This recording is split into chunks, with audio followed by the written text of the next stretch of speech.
so much. Person Nahmod. Good afternoon. Glad to be here.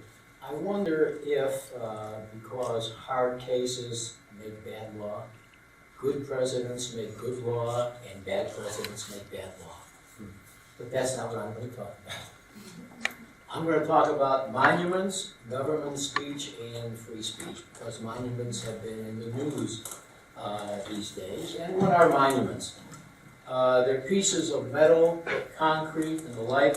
They're shaped in certain ways, and standing alone, they have no meaning at all. We give them meaning, the audience especially, but sometimes those who shape and place them in certain locations also give them meaning. Monuments, like symbols such as the American flag, can generate, as we've seen, very powerful emotions. In fact, people have died for monuments. People have died for symbols such as the American flag.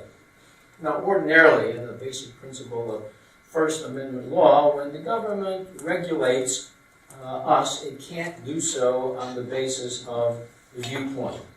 As I said, this is a cardinal principle of First Amendment law. So if you, for example, legally have a small monument in your front yard honoring, say, Robert E. Lee, the government cannot force you to remove it because it doesn't agree with what the monument may represent, which could be white supremacy, advocacy of slavery, and the like.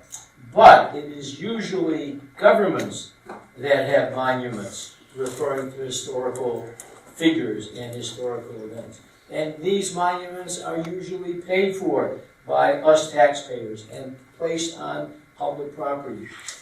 Is the First Amendment applicable here in some way? It may surprise you to know that the answer generally is not, unless the monuments are religious in nature, which thereby triggers an Establishment Clause analysis.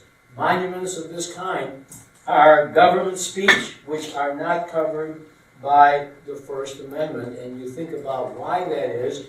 We want governments to speak. Legislation is a very good example of government speech, but another less noticed example is monuments, or our monuments.